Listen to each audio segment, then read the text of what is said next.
Alright guys, what's going on? Welcome back to Mark Anthony's Music Picks. Today we are on episode 78. I'm excited for this episode because I get to talk about one of my favorite pet genres from my formative clubbing years, which is tribal house. Today I want to do tribal house classics, and I'm putting classics in parentheses because I feel like tribal house, out of any of the subgenres of dance music, doesn't really have classics. There's a ton of good music in there, obviously, and I'm going to go through some of those here in a minute, but I don't feel like people really hammered tribal tracks specifically. It was more like spread out, and tribal classics were more of like a regional thing depending on the DJ or the crowd that was, in a given region anywhere in the United States.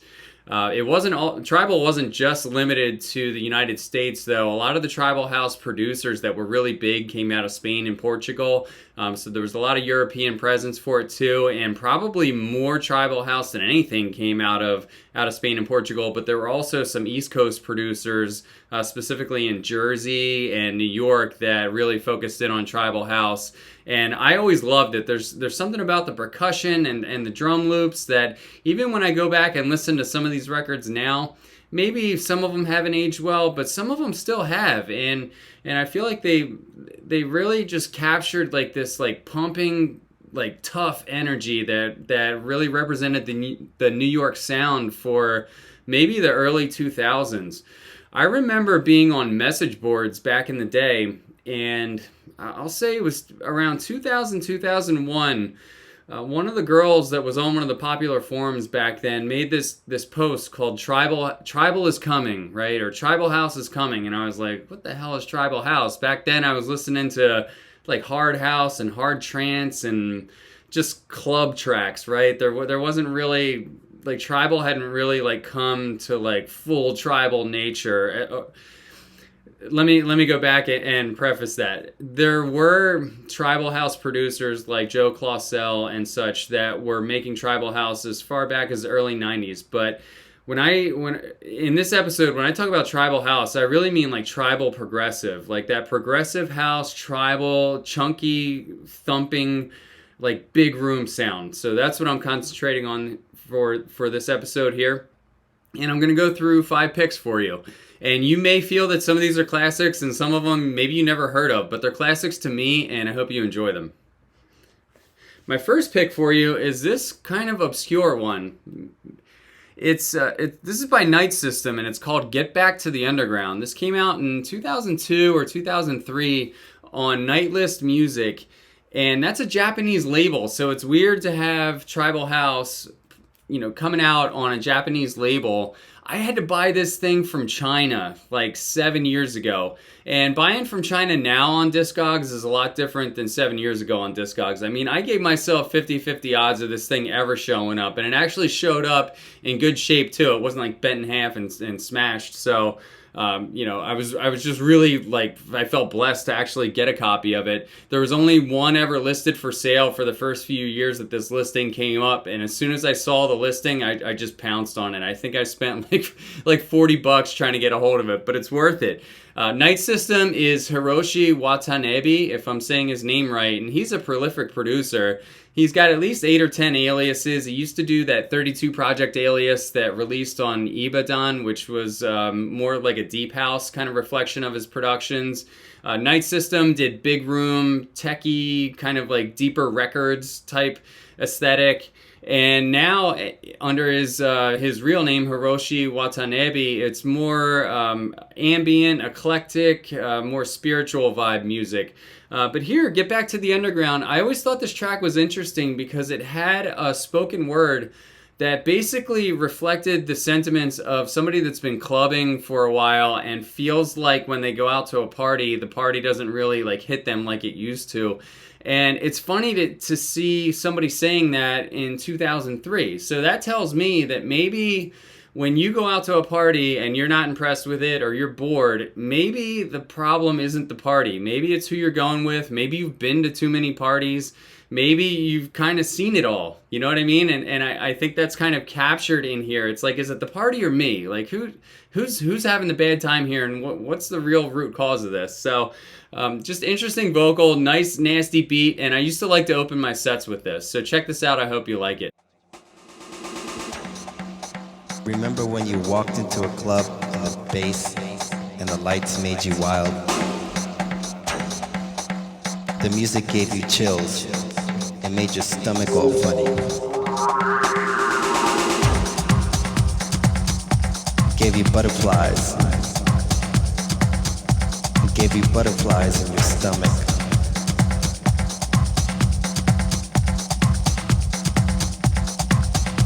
I can't remember the last time I went to a club and the music made me move.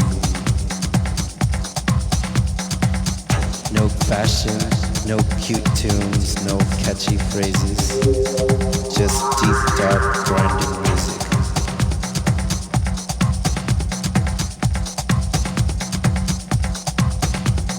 If it was in a scary neighborhood and the crowd was freaky, the tracks were good and fat. If it was in a scary neighborhood and the crowd was freaky, the tracks were good and fat. My next pick for you, a lot of you guys will know, right? Classic. I think this is undisputable classic, right? Oscar G, Hypnotized. Oscar G is half of M.A.M.P. Oscar G and Ralph Falcon make up M.A.M.P, which is known for their like deep, chunky tribal house beats. And here, Sharam J came in and did the remix that I like. Sharam J's Tough Mix. This is featured on the Sound Factory. Oh, what is it? I think it's the 13th anniversary CD. It's one of those. It's one of those special CDs. And Jonathan Peters, I think it's track 3, disc 2. Jonathan Peters just hammers this mix for like 11 or 12 minutes. It's one of the most epic. When people say Jonathan remixes on the fly, that's what they're talking about, right? Because he takes the build up of this Hypnotized with the awesome vocal. That's one of the hookiest, most fun sing-along midnight vocals that there is, that's ever been released, right? And he just like repeats it and just hammers it, and it's almost like it's like overstimulating how much it goes off and how intense that is. So this has always been huge for me. Every once in a while, I don't really like to admit this to people, but sometimes I'll like get in the car when I'm just by myself and I'll put that CD, that Jonathan Peters CD on, and I'll just skip right to track 3 on disc 2, like I said, and I'll just put it on repeat and just drive down the highway as fast as I can because it just makes me feel crazy.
Next up is this one, possibly in obscurity, but people that were going out in the early 2000s will know about this. Danny Tenaglia used to play this.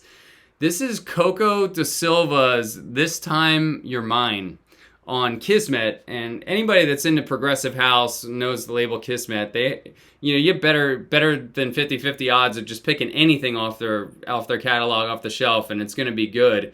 And here they did almost like a Coco da Silva is Chris Malore and Rui da Silva. Rui da Silva still makes progressive house and is considered amongst like progressive house like connoisseurs to be like a really tight producer. Like he doesn't really make that many mistakes. He doesn't have bad releases. And here, this one has always just kind of sat on my shelf as this little gem that I pull out every once in a while. It's so interesting because it's basically a DJ tool with a sick, percussive, dark, tribal beat that's like very much 2002. And a spoken word over it that, for lack of a better term, is just pure evil, right? So, I mean, that's kind of the vibe that a lot of like New York clubs were going for in the early 2000s. It wasn't all like lights and fun and bottle service. It was dark and dingy, like basically like a back alley gutter brought into a venue with speakers, right? So, you know, the vibe was grimy. The people that came to some of these parties were grimy, and this track accompanied that. I miss that taste. I need it. I want it. I will have it.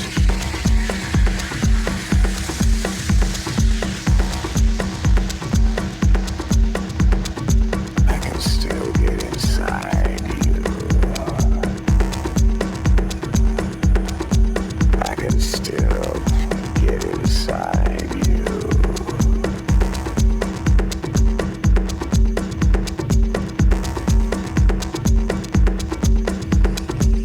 This time,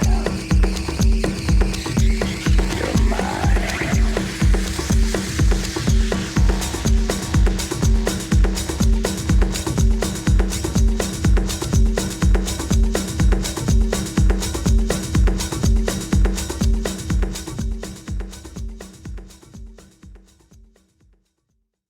My next pick for you is another one that was basically featured and hammered by Danny Tenaglia, and that is Quicksound, Stop Fooling Around.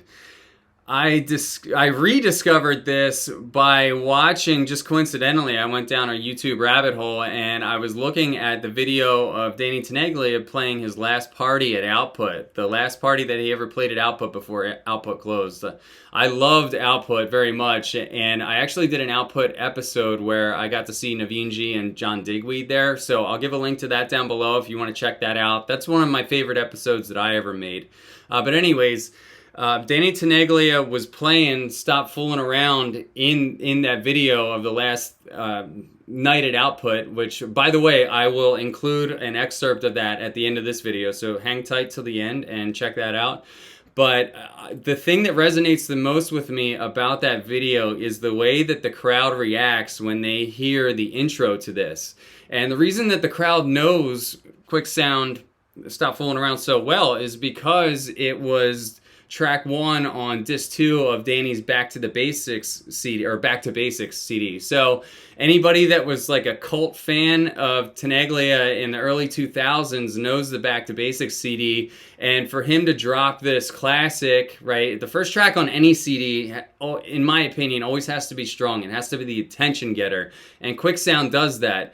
It's got didgeridoos, it's got the chanting, it's basically what modern Afro house is now, what people are calling Afro house. This is it 20 years ago. So the other thing that I like to basically note about this track is that I think it sounds a little bit better slowed down. If you drop this down to like anywhere from -3 to -5 or 6, I think it brings out the drums a little bit better. There's some rapid fire drums that hit that are like kind of like all mids, and they're just kind of clicky. I think those sound really good if you slow it down and like draw them out, let them hit longer, if that makes any sense. So anyways, I hope you guys enjoy this sample.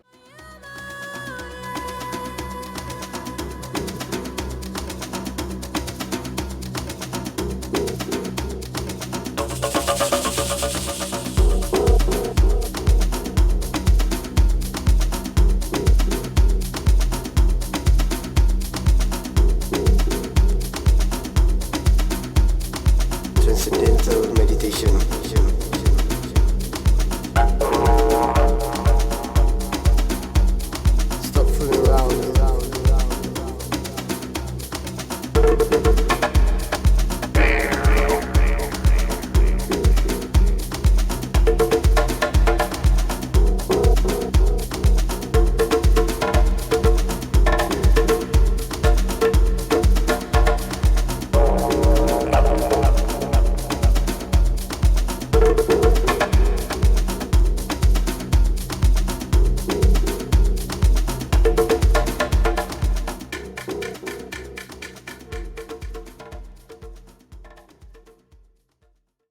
And my final pick, you guys might be noticing a trend here. A lot of this centers around Danny Tenaglia, and rightfully so, is Danny's basically breakout house/tribal house hit, which came out in 1994. This is his Bottom Heavy. He's, amongst the older generation, he's really known for tracks like his iconic Bottom Heavy and Solida's Be Yourself and Elements, right? Those are the records that people think of when they think of Danny Tenaglia. And Bottom Heavy, I mean, in all fairness, it sounds like a record that was made in the early 90s. The choice of samples that are kind of laid and sprinkled over top of it are kind of like 90s cheese. Like, not to insult the record, but they would, in the 90s, people would take like a clip of a VHS movie and sample that, or just some of the sounds that were included as like little bells and whistles in the production process. It's like, like they're kind of like weak sounding now. But underlying all of that is the tribal nature and deep, dark driving, like underground rhythm, and that's really what Bottom Heavy brought to the table. And it's one of the first records to really like bring that sound out to the forefront and present it to people on like a mass scale.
That's all for today, guys. Be sure to stick around and check out the clip of Quicksound Stop Fooling Around being dropped. Every time I watch it, I get goosebumps here, so I hope you enjoy the clip. And to the person that originally took the video, if you ever end up seeing this, I'm not trying to steal your clip. I just wanted to bring some light to it, and I hope other people get to enjoy it as much as I did. Take care, guys. Peace.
Stop